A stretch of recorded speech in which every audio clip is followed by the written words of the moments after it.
You've opened up your Christmas gifts from Santa Claus, and all you want to end your Christmas holiday weekend is a Washington Commanders win and a trip back to the postseason for the first time since 2020, week 17, and we're in the green. Another Washington Commanders preview is this week they will host at Northwest Stadium Primetime football on Sunday night on NBC. The world will be watching as two young QBs, two rookie quarterbacks, Jaden Daniels, Michael Penix Jr., do battle for the first of possible many matchups as Atlanta invades the DMV in DC. And the Washington Commanders host the Atlanta Falcons on Sunday Night Football. The Falcons look to still win the NFC South, and the Commanders win in their end. Pretty simple as that. Make sure you guys stiff on that subscribe button if you haven't already. Give it a salute for the Commanders. Tackle that like button. Leave us a thumbs up. Blitz that bell and vote on a poll. Let us know how your Christmas was and what you're looking forward to this Sunday night as the Commanders and Eagles, Commanders and Falcons do battle from Northwest Stadium.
Another week closer to the postseason. And before the season started, Crevonte, who would have thought in week 17 in prime time fashion on Sunday Night Football, your Washington Commanders could be playing with an opportunity to win, and they're in at home on Sunday Night Football. Welcome to another Washington Commanders preview. The weekly previews we do each and every week before Commanders game, and of course our post-game shows immediately following each Commanders game. God's favorite host back again.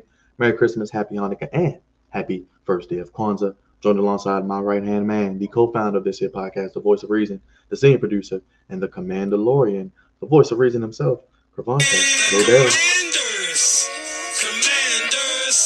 Commanders. Jam. Mm-hmm. Oh, jam.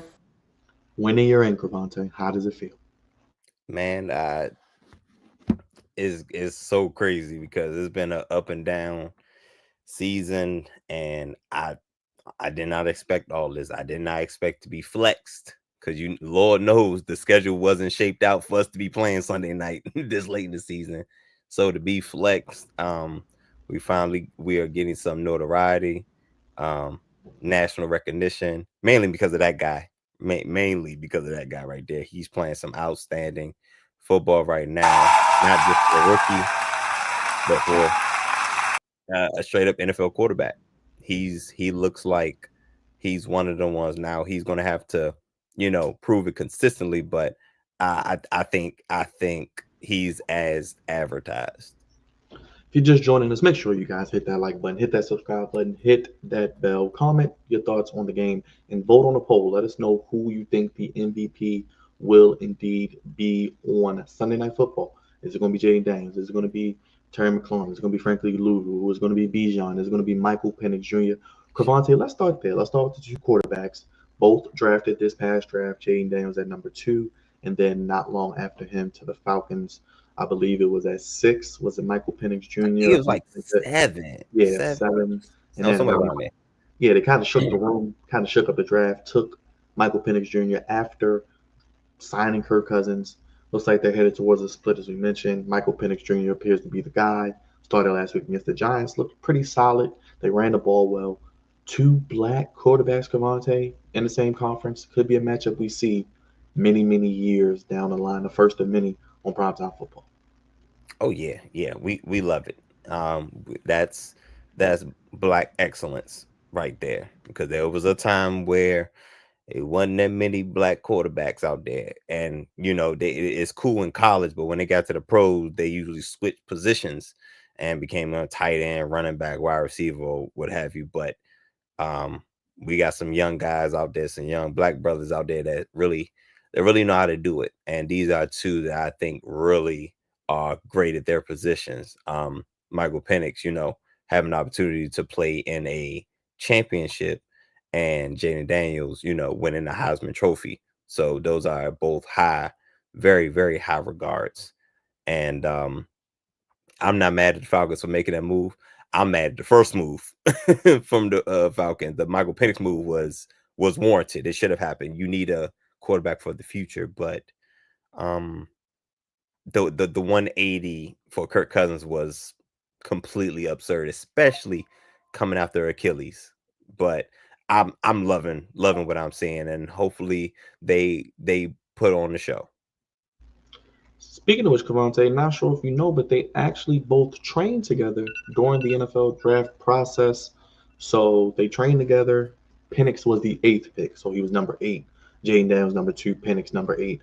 So they trained together this draft process. And remember, Crevonte, your coach, Dan Quinn, facing the Falcons, who he used to coach back when he was there, took him to the Super Bowl. Of course, they fired him in 2020.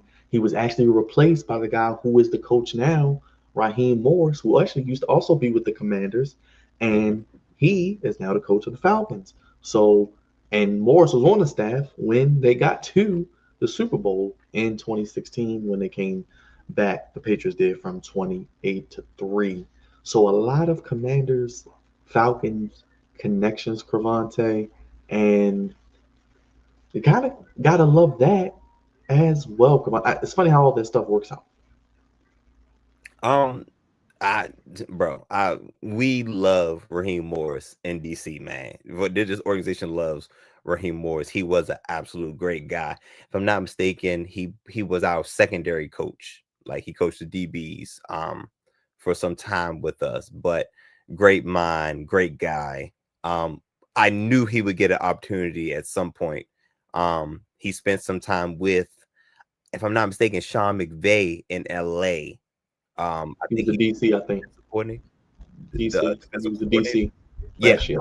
So, but you see, that's the connection. Him and Sean McVay, they're cool, they're close, and he brought him over. He brought him across country, got him some more experience on a higher level on a winning team, and then he's able to propel them to coming back east and get a head coaching job. So I'm really proud of Raheem Morris and more black excellence, black head coaches. We absolutely love it. Again, great guy, and I think the Falcons needed just some new energy, new young energy. Actually, I don't know how young he is, but he seems young and vibrant, and you know what I'm saying. Like, he gives like D'Amico Ryan's kind of energy. But I'm really proud of Raheem Morris. He is 48, Cavante. 48 years old. So not old. Not old No, by any stretch. no, not at all. Especially with this game we call football. Definitely not. The Falcons, actually, Cavante, were last in the league with 10 sacks through the first 11 games, and Atlanta now have had at least 3 sacks in 4 consecutive games, the longest streak in the league, 16 sacks over that span. And Cavante, I always like to give you the history of the teams. Can't forget that. Real quick, the Commanders and Falcons, or iterations of the Washington football team, have faced a total of, what is that going to be? They played 29 times, one game in the playoffs, Cavante, one in the postseason. Falcons have won 10, and the Commanders have won 18. And there has also been one tie, and the last meeting was in 2023. The Commanders did beat the Falcons 24-16, and in 2022, the Commanders beat the Falcons 19-13, and in 2021, the Washington football team, the then Washington football team, beat the Falcons 34-30. The last Falcons win was way back in 2018 when they beat the Redskins 38-14. So a lot of history between these two teams. And Crevonte, said it in the open, the ATL meets the DMV. That's always a party in itself. It's interesting because as a city, we get compared a lot because a lot of folks from up here go down to Atlanta to to get a fresh start a new career venture, maybe do entrepreneurs open a business, even get into acting and all types of stuff. And they say that, I'm not sure which one is more bougier, but they say one is the bougier version of the other one. I don't know in which direction, but it's interesting. And I'm about to go rob something. Y'all know me. I'm dangerous. But Atlanta gets the tag for like being like the black Mecca. You know what I'm saying?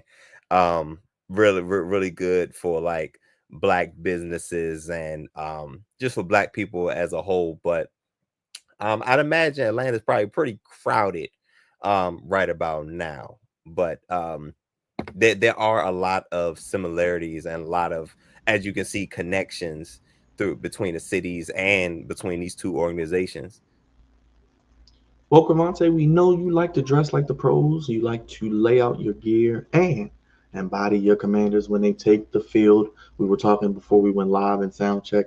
The Falcons are going to be donning the white tops with the red stripes, black pants with the red. And the Commanders, after a couple of Google searches, look like they're going to be rocking, because of that no all black, like you mentioned, they're going to be doing the burgundy. How do you feel about those threads for Sunday Night Football? It's clean. It's clean, but you got to. It's Sunday night. It's all eyes.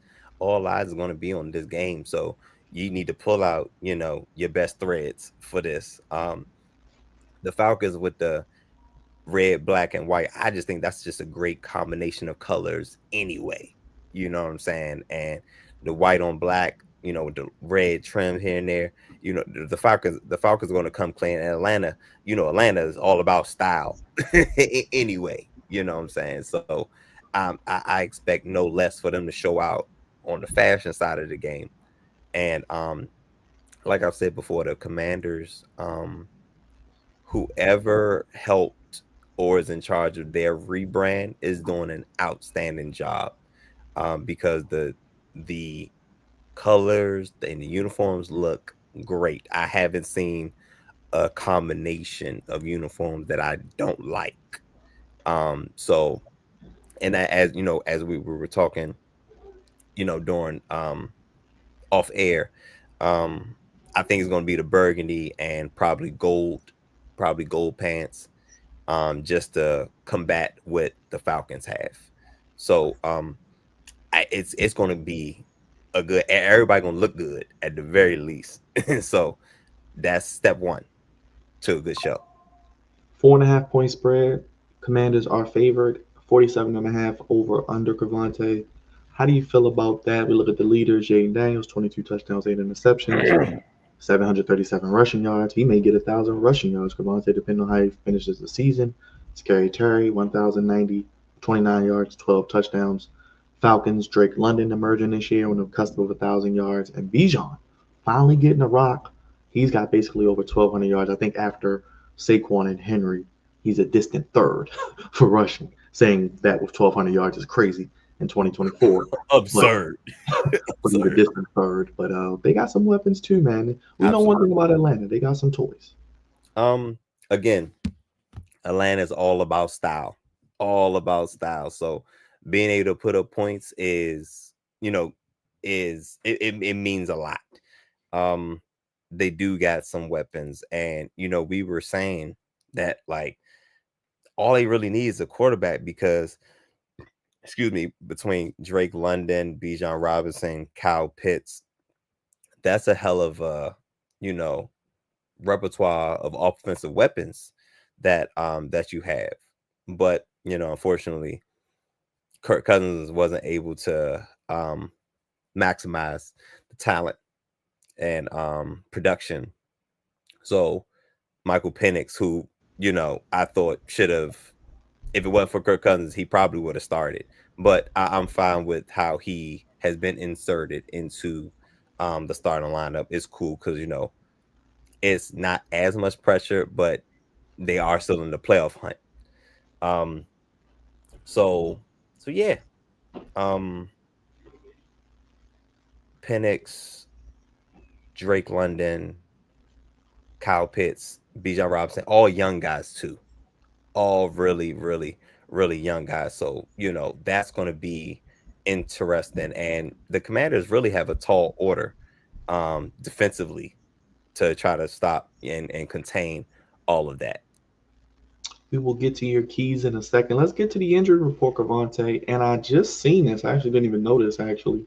It looks like potentially, or it looks like expected, two-time Pro Bowl defensive tackle Jonathan Allen, we talked about it about the last 2 weeks, is expected back after surgery in October to repair a torn pec. Looked to be season ending. We thought it was. And he will return. He had 15 tackles, 2 sacks. Ironically enough, got hurt against Baltimore on October 13th.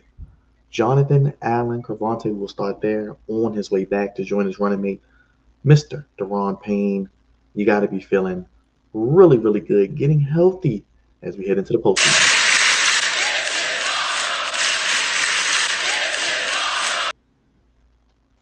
Yeah. And it's a really big surprise because I did not expect him back. Usually he got a pec. His injury was a pec injury, if I'm not mistaken. Yeah, usually that's a wrap. Yep. Yeah, you usually that's it. It's a wrap. I was not expecting him back. So that's good news. Also, we got some good news about Austin Eckler. He has the potential to come back next week for the final game of the season.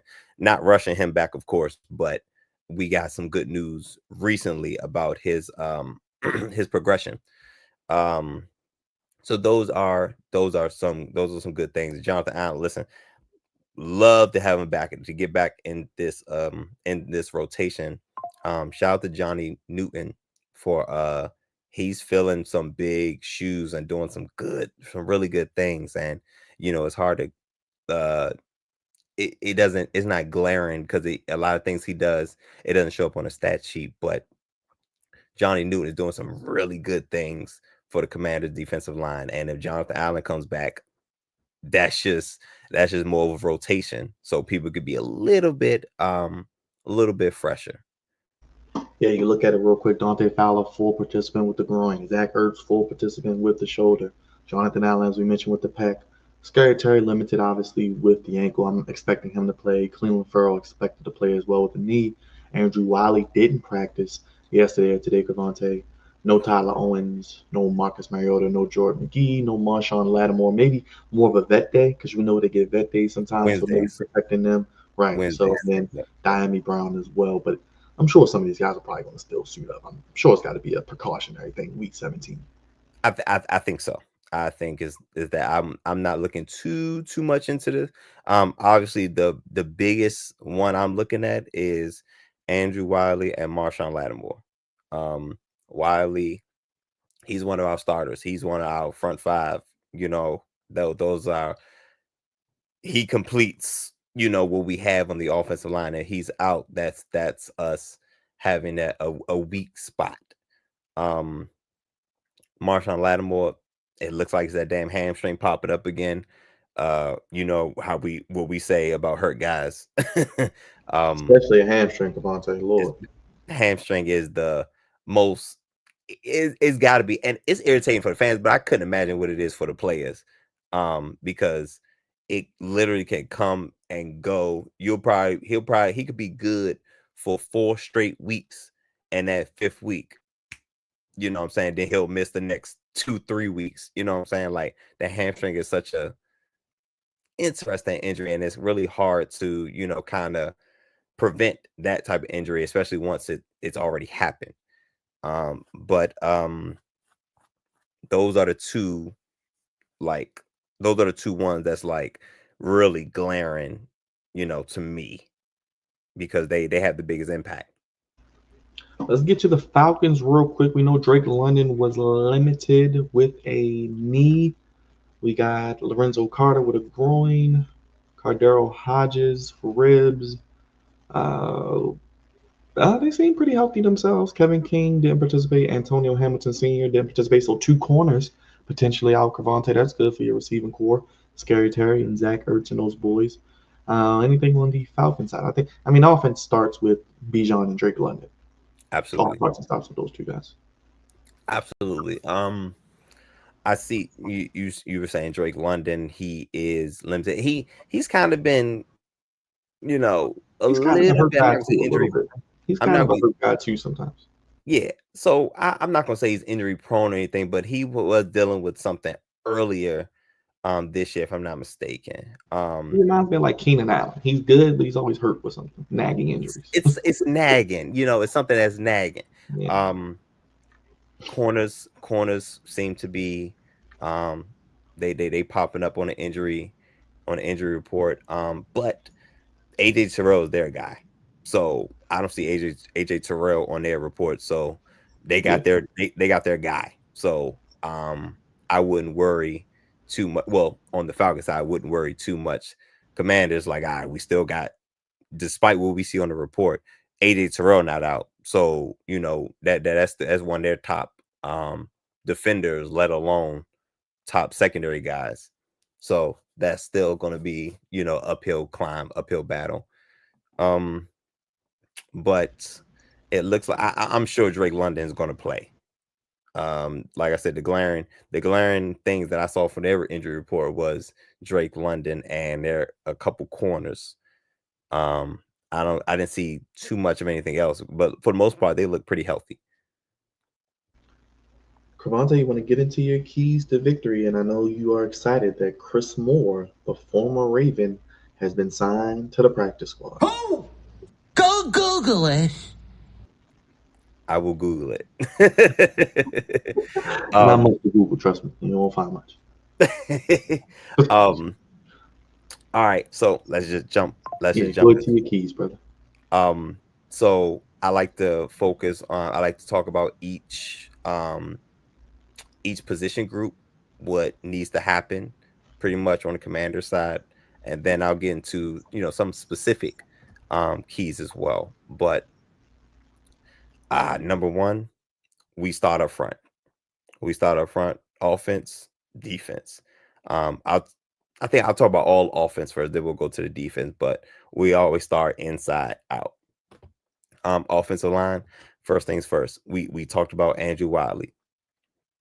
One of the keys, no matter what, every week is protecting Jaden Daniels. That's the biggest key every week. I don't care who we playing, what we doing. That's going to be on the keys every week. That's a general key. You know what I'm saying? Every week. And it's going to be a little bit harder because Andrew Wiley is in and out of the lineup. So that right side is it is a concern. It is absolutely a concern for this team, but we have to be able to keep Jaden Daniels upright so he could do what he does. And also, the running game was non-existent last week. We need to get back to being more balanced and running the football, and that starts up front. Moving on to our running backs. Again, did not have a good showing on the running game. Bijan Robinson fumbled the ball twice, which is very uncharacteristic of him. So he has to get back on track. And along with, McNichols and those boys have to be able to get back on track and create some balance for this offense. And also take care of the ball. I think that's also a general key. You got to take care of the football. On the outsides. We see that Terry McLaurin has popped up on the injury report. I believe it was an ankle. So he's limited, but I think that's a caution thing. He probably has some pain, maybe some soreness. But I don't think it's anything to keep him out of the game. But it's something to monitor because that is our top guy and Jaden Daniels' favorite weapon by a long shot. All right. Terry McLaurin's having the season of his career right now. He's going to break all of his personal records, and he's continuing the record of 1,000 receiving yards. And now that he got his guy, he might hit 1,200. You know what I'm saying? So Terry McLaurin, we already know what he does. We know what he brings to the table. Since last week, since we got all these injuries popping up in the wide receiver room, we need everybody collectively needs to step up. We saw Zacchaeus. We saw Jamison Crowder. We need all hands on deck because we don't have a bona fide number 2 receiver. So we need all hands on deck in the passing game to assist Jaden Daniels, who has umpteenth number of rookie of the weeks. 10, Crevonte. 10. Rookie, most ever. Yeah, for sure. So we got Luke McCaffrey, and Luke McCaffrey is finding other ways to stay on the field. He's in the special teams, getting some good returns, flipping, helping us in the field position. So if he could continue to do that and help out in the receiving, in the passing game, that'll be wonderful. But Jamison Crowder, I think he had 2 touchdowns. Zacchaeus, Terry McLaurin, we're gonna have some variety. You know what I'm saying, in the passing game. And of course, Jaden Daniels. He had his signature game against the Eagles. Now, as an offense, absolutely cannot turn the ball over 5 times. I said it earlier about taking care of the ball. Cannot. That is very rare that a team turns the ball over 5 times and still, still wins. I don't even know how many turnovers we forced. I know Frankie got 1 pick. Other than that, I don't even know. I think it was the 1 pick. I think. So we was -4 in a turnover differential. Terrible. Absolutely terrible. Cannot happen. Back in the day, we turned the ball over 5 times, we get blown out. That's typically what happens. Cannot turn the ball over. Have to take care of the ball. Limit mistakes. And it starts with Jaden Daniels. Putting the ball at a couple balls sail. Sometimes it takes him a little bit to settle down and get locked into the game. A lot of balls like sail over the receiver's head, or it's in the dirt. We got to try to get on the ball early, get him some easy throws so he get in rhythm. But 5 turnovers, absolutely not going to cut it. So let's flip to the defense. Defensive line. I'm not sure if Jonathan Allen is going to play. It may be a stretch, and even if he does play, it'll be a sprinkle. But now that is a chance that he'll play this week, I'm really looking for him for next week. Because I know he wants a piece of Dallas.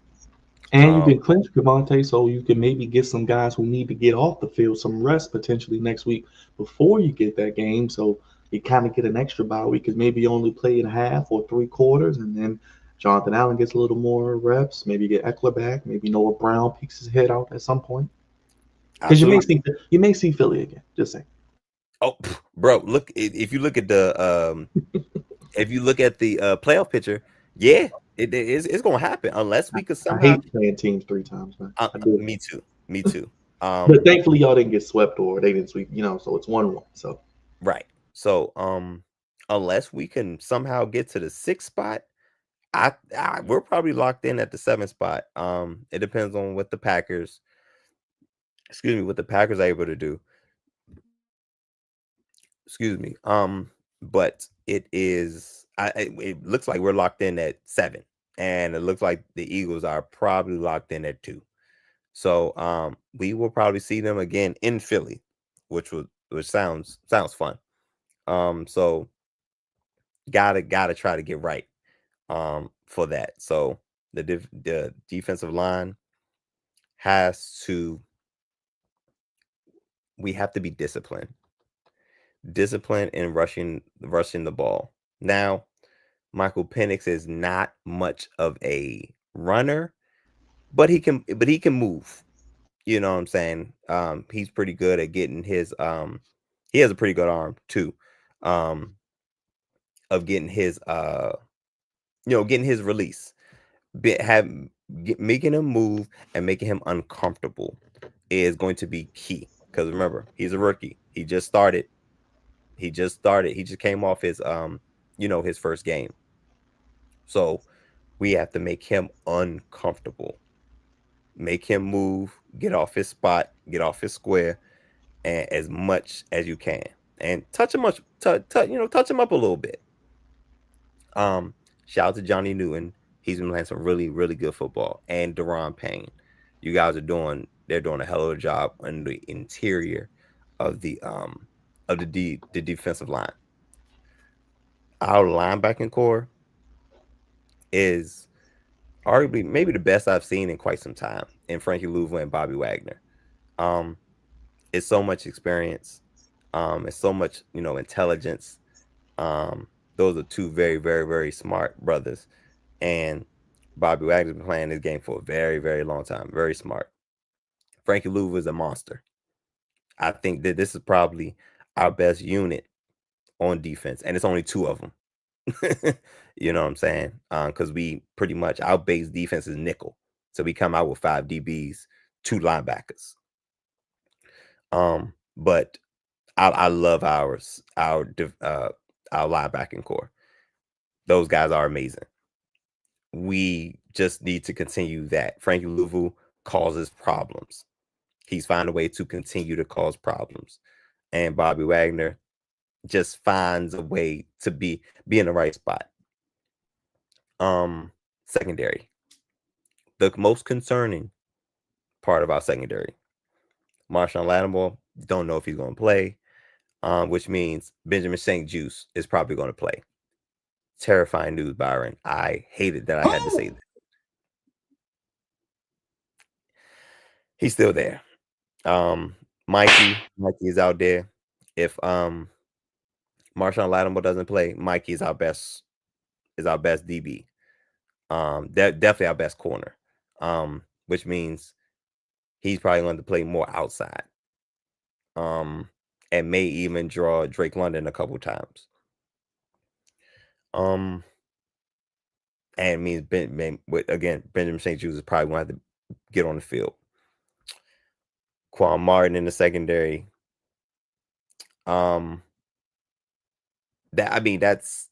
We eye at safety, but as a whole secondary corners I'm scared. I am scared. Marshawn Lattimore doesn't play. Penix could have a big passing game, but making them uncomfortable is number 1. And also back to the linebackers and D line. With making Penix uncomfortable, Bijan Robinson, my gosh, 12. He damn near 1,200, and he's a distant third. Is crazy to say out loud. But when you got Saquon, when you're looking up at Saquon Barkley and Derrick Henry, that's why. So yeah. So a couple specific keys. Number 1, got to get out the Michael Penix. He's a rookie. Make him feel it. Dan Quinn, Joe Witt Jr., send it to him, send it at him, see how fast he could process things, how fast he can read. See if he can get past his first read. Can he get to his second read? Does he know how to process from his first read to a second read quickly? Can he do it quickly? Let's find out. Let's find out how quickly he can do it. Because I don't care how good or how long he's been playing football. I don't want him to sit back there and be able to just, scan the field and all that. Let's make it difficult for him to get past his first read. So getting after Michael Penix is one. Number two, containing Bijan Robinson. Similar to Saquon Barkley, he is a threat. He is a huge threat. You run the ball effectively, you typically pass the ball effectively. So that's what Bijan Robinson can bring to this offense and bring a big headache to any defense. On Sunday night, he's drawn the Commanders' defense. Have to be able to contain Bijan Robinson. That's the second. Third, offensive line has to hold up. Offensive line has to hold up. And again, I think the game would be a lot different without 5 turnovers and still put up 36 points. Is kind of crazy. But let's start up front.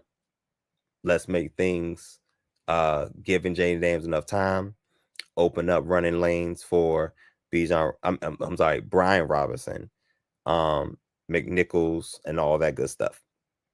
So getting after Penix, making him uncomfortable. Let's make him look like a rookie. Bijan Robinson, containing him. Because he's a pretty damn good running back.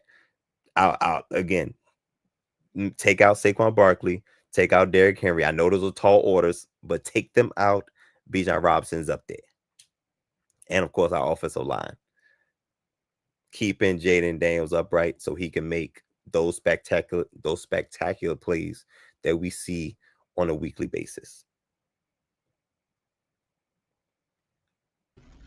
Thank you for those keys, Crevonte. 3-0 in December, Crevonte. 10 wins. You win on Sunday night. You're 4-0 in December. You get to 11 wins. You clinch a playoff berth. Week 18, you can, like I said, maybe get some guys some rest that need it. Dan Quinn, how do you feel about the coaching? And I don't know if you mentioned special teams. I know Luke McCaffrey, I think he has what? I just saw it. He had, how many returns was it? For 184 yards, something like that? I briefly talked when we talked about Luke McCaffrey, briefly talked about it, but special teams, how could I forget? Special teams is also one of those general, I think, keys to the game, because you can lose games on special teams and you can win games on special teams. Luke McCaffrey is really filling in nicely because Austin Eckler is our best returner. Luke McCaffrey is filling in nicely in the return game. So he's finding ways to contribute, which is great. Tressway, solid. He's pretty much solid. We get what we get from him every week. I think is Gonzalez playing this week? I see. As far as I know, he's good. I don't see him on the injury report, Crevonte. Okay, well, how confident are you in him? I mean, because from a Ravens perspective, and shout out to Hendo, I see you in the chat, everybody. Justin Tucker was struggling. Now he's like 16 of 16 the last 3 weeks. Hey, listen, I think Justin Tucker is getting older, yes, but these rough patches, the ones who are good, who are really, really good, elite, they got to work through it. You just work through it, because you're not gonna cut him. You're not gonna trade him like that. Let's not get crazy. He still has that in him, and he went through a rough patch, and he has to work through it. This Gonzalez, he's all I got right now. You know what I'm saying? So as long as we keep the field goals to a manageable length, I'm cool. Anything past 50, prayer hands, man. Anything past 50. So if we keep our field goals under 50, That'd be beautiful. But hopefully we don't kick any field goals at all.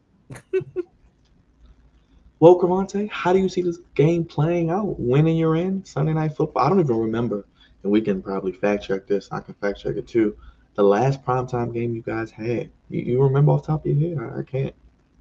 Especially at home with meaningful football. Yeah. Prime time. Let me see if I can. And listen, when I think of Thursday night, I don't count Thursday night as prime time. Yeah.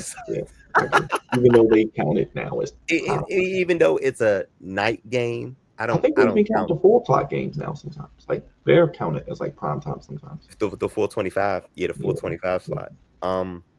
But no, that's a good question. The last thing I remember was getting blown out by the Bears last year. Was it maybe the Dallas game on Thanksgiving last year? I think y'all got blown out then too, right? Jesus Christ. There's a lot of it was at night, so but Dallas played a mid game. Okay. So maybe it was the Chicago Thursday night game, like you said. That was week 5 last year. I'm looking at the schedule. They lost 40-20. Yuck. Which led to you guys getting the number 2 pick. And you lost to Dallas 45-10, Crevonte, on Thanksgiving. Bad times, man. Bad times.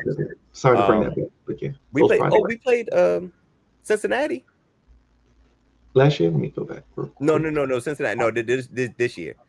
That was a Monday night game. Y'all won. That's right. That was a Monday night game. Week 3. That was, hey, welcome Jaden Daniels. That was the welcome. Hey, Jaden Daniels is here. 254 for Daniels, 40 yards on the ground, and 100 yards for Scary Terry. That was, hey, I think we got a guy. Yes. Well, Crevonte, that. Yeah, prediction for the game. Go ahead, give your thoughts, prediction, score, anything you want to throw out there for the game. I think we'll win. I think this is another opportunity for the Commanders and Jaden Daniels to, hey, put their stamp on the league, which is something you have to do consistently because it's always a what have you done for me lately. But I like the Commanders where they are, where they're going. I'm feeling a 31-27 type of game. Commanders win, a thriller at home Sunday night. RFK. I'm sorry. I'm speaking into existence.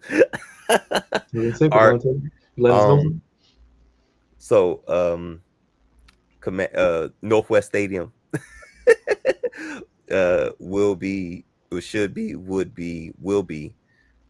rocking. Gonna be a lot of folks there. I think it's probably gonna be sold out. It's gonna be a hell of a game, and I think it's gonna go down to the wire. Maybe Michael Penix makes one more mistake than Jaden Daniels, or who knows, Jaden Daniels last second heroics. Who knows? Jaden Daniels seems to like doing that, which is giving me big clutch gene energy. You know what I'm saying? But however it happens, I'm feeling like a 31-27 Commanders victory. Are you a fan of the Sunday night game? the late ending, probably around not for the postseason. Not for the postseason. Not for that aspect of it. I like it. It's just us doing the post game. We're gonna be up pretty late. But I love it for what it's doing for the Commanders and this organization and this team. Real quick, Crevonte, not to get ahead of ourselves, which we'll preview, I'm sure, after the game on Sunday night, because we'll probably know the day they play. But this flex schedule for Week 18, obviously you finished the season against the Cowboys, so actually 7-8 right now. So they're trying to fight to maybe go over 500. I don't know, maybe save Mike McCarthy's job. I don't know what they're doing there, but we'll see. Week 18, we don't know if it's going to be Saturday or Sunday, but we do know it's against the Cowboys. So you may have a meaningless Commanders-Cowboys game. Is that even a thing? Damn, a stress-free game. That's not even a thing to me. Because, well, I guess it may very well be, but damn it, I want that game. Especially y'all lost to them early this year, so I'll be damned. It sounds crazy for y'all to get swept, like kind of like how the Steelers swept y'all last year, but that second game didn't mean nothing. You know what I'm saying? Like, I don't want that.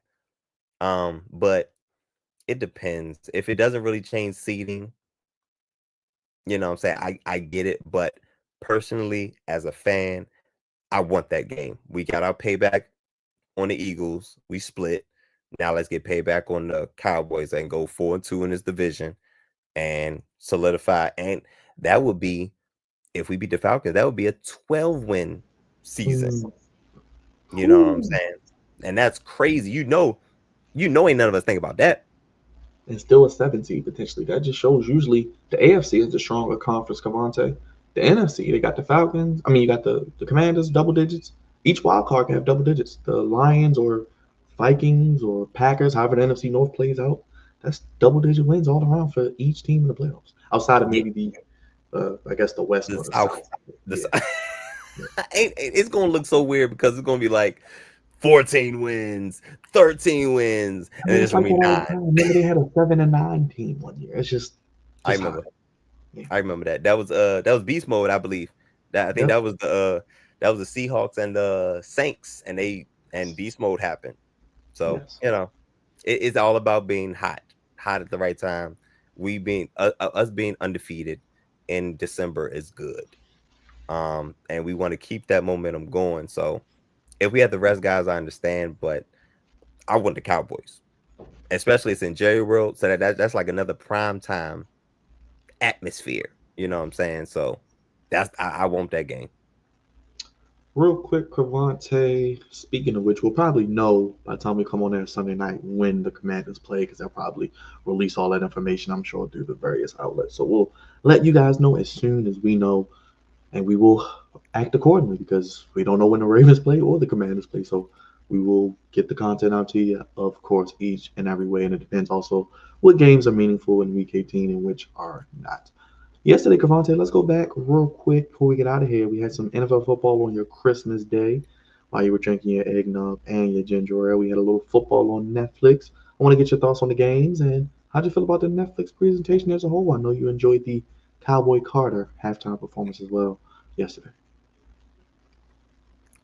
The best thing about the Christmas Day games probably was Beyonce's performance, because my gosh, football wise, it was terrible.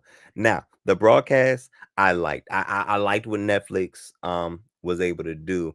I saw him. I was like, that looks like Manti Te'o. I think that's him. Yes. RG3. It's I liked it. I liked the broadcast. I liked how it looked. I liked Netflix. I did not care for the product. I did not care for the games on the field, because obviously you can look at the scores and see I wasn't much competition. Now, the Steelers and Chiefs game probably was a game for about the first half, before the Chiefs, before things got out of hand. And the Ravens Texans was never a game. Never. That's pretty much a shutout, They only scored a safety. So pretty much that's the Ravens pitching a shutout. Games were not watchable. The Ravens and Texans game wasn't watchable at all. And the Chiefs Steelers game was watchable probably about 2.5 quarters. So I mean, but again, Netflix has nothing to do with that. They just had to redeem themselves from that fight from the Tyson and is it Jake Paul or Logan Paul? Was it Jake Paul? One of the Pauls. It was Jake. Okay, so Paul, they had to redeem themselves from that Paul Tyson BS.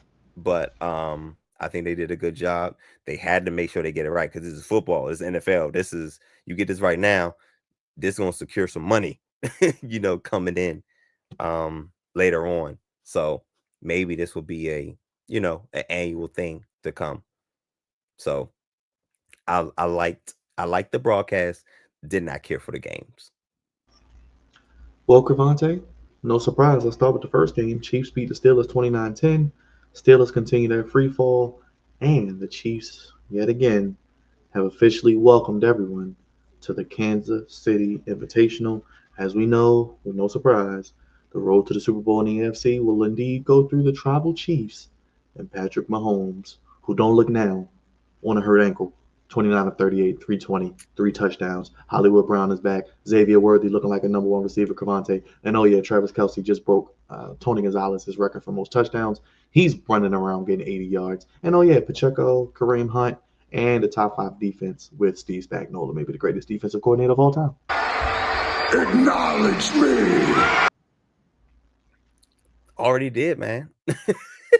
Already did. I think they're going to repeat. I think they're going to three-peat, whatever I think they're going to do it, because when it comes down to it, I don't care how ugly it is, how pretty it is, how crazy it is. Them Chiefs find a way to win. They find a way to win. When it's all on the line, they find a way to win. And again, you don't beat the combination of Andy Reid and Patrick Mahomes. They've been there and done it so much. Like, they know it's like nothing's going, you throw at them is going to surprise them, because they've seen everything that football pretty much has to offer. It's just, you got to catch them slipping, but they just don't. They don't slip off. They got one loss. One. You mean tell me they're going to get 16 wins, yo? Is that what's going on, yo? They're going to be 16-1. First seed in the playoffs. Like, ain't nobody got nothing for them. I'm hoping, the best shot is probably the Ravens Bills. It's one of that's the best shot. And it looks like those two teams, Crevonte, not to get ahead of ourselves, they're on a collision course for the divisional round, because if the Ravens are the 3 and the Bills are the 2, the Ravens beat whoever they play, the highest seed would go to the 2, because the 1 would be the lowest seed. So. Yep. So yeah, they're definitely collision. So the Ravens, man. Lamar would have Ravens. So it's not for Lamar to have to beat Allen and Mahomes. Why not? On the road. This would define your legacy. Absolutely. This is a legacy building playoff run for somebody. Either it's for Josh Allen. It's funny because Josh Allen, Patrick Mahomes, Lamar Jackson, these are legacy building. Well, Patrick Mahomes' legacy is already, what it is. But if he gets a third in a row, that puts him in a whole nother category. Josh Allen, the Bills organization has been plagued by losing in the big game. That'd be like LeBron in Cleveland. That'd be LeBron in Cleveland. You know what I'm saying? That'll put him in a whole nother category. It's like 2 championships. That's like 2 championships. Facts. He'll get a bus for that. Josh Allen will get a bus immediately, like while he's still playing, if he gets a championship for Buffalo.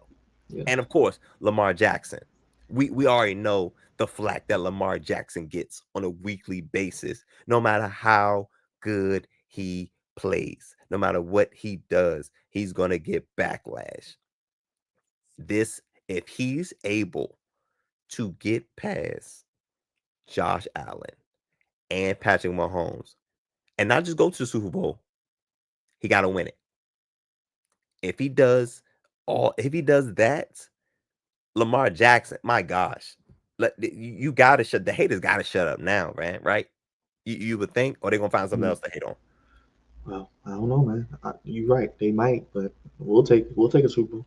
Oh, yeah. Listen, brother. Come on, baby. We take Super Bowl, baby. Take them however they come, man. I mean, like David said, we'll take a Ravens Commanders meet up in Bourbon Street. We'll take that. That'd be crazy. And Jaden Daniels' legacy is starting like Patrick Mahomes. Yeah. But for the AFC, them 3 guys, it's a lot on the line for all 3 of them, man. Their careers will go up tremendously after this. Now, Patrick Mahomes is a first ballot Hall of Famer right now, but 3 in a row, he's in a room by himself, not a class. He's in a room by himself. Yeah, that's going to be interesting to watch. And a lot of these teams are Chiefs, Ravens, and Bills, all pretty much clinch where they're at. So they may not even have to play the last couple of weeks of the season. So Week 18 will be very, very interesting to see it play out. Crevonte, anything we're looking forward to? The regular season is indeed winding down. Week 17 it is. Any games you're looking forward to this week as we clearly look over the schedule and playoff implications? How you see maybe some of these races? So I mean, I'm honestly I'm looking forward to Sunday night. I'm really looking forward to. I like watching. I'm like watching Jaden Daniels in prime time, man. he's he's like the moment is not too big for him. He keeps proving it week after week. I don't care who we playing. I don't care what time we playing. He gonna come to play, and I'm really looking forward to that. And of course, Michael Penix. This is another two rookie quarterback matchup. You know what I'm saying? So I'm definitely looking forward to the Sunday night matchup. We got a triple hit on Saturday, Broncos Bengals. That'll have playoff implications as well. And that is really the main game during the first and then 4 o'clock. Packers Vikings as well. And then, like I said, Falcons Commanders. So not a strong slate on Sunday, but a couple of games with playoff implications on Saturday and Sunday. And the next Saturday will be another set of games, and Sunday as well for the flex schedule. So there you go. For the Commanders on Sunday night football, Crevonte, love to see it with a chance to clinch, win, and you're in, man. It's been a while. You in, love it. For the Commanders, absolutely love it. And then the Vikings. If the Vikings beat the Packers, we may be able to jump into the 6th seed pretty soon. Yep, a lot of seeding and things still to be done for both teams. In Week 17, Crevonte, pretty much underway. I think 6-3 at halftime, by the way, on the Thursday night game. I think the last Thursday night game of the season with the Bears and the Seahawks. So two very underperforming teams there. Thank the heavens, the last Thursday night game. And it's not against Amazon. I like Amazon's broadcast, but the matchups are just haven't been there. So, but I'm not surprised. Seahawks, Bears, are very underwhelming. Shout out to Mike McDonald. He's doing his thing over there, but I think he's hit the back end rough patch, and the Bears just never really got it together. So, we'll see. Well, Crevonte, we will be live on Sunday night after the Commanders and Falcons. A little late than normal, but the late show for yours truly, and of course the Commanderlorain, man. It'll be fun to do it in prime time, and we know we got at least 3 more, Crevonte. We got a primetime post game. We got a Week 18 post game, Saturday or Sunday, and wild card weekend. Whenever they decide where they play, we got at least 3 more of these post game shows together, and 3 more of these previews for the good people as well. How exciting! Meaningful football in December. You're winning in December. Win in Europe. Is this what y'all feel like every year? We're low-key spoiled. Because I'm like, woo, and then on top of that, December, we're undefeated in December so far. Like, this is crazy, man. It's crazy. Winning we're into December. This is crazy. Yes, sir.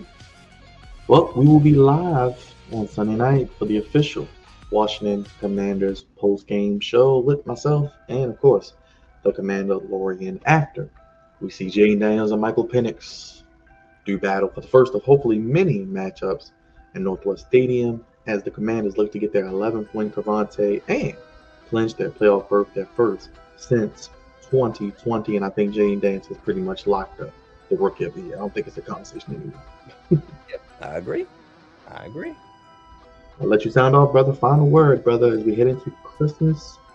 It has already passed, first day of Kwanzaa, New Year, heading into January potentially with the Commanders on the line.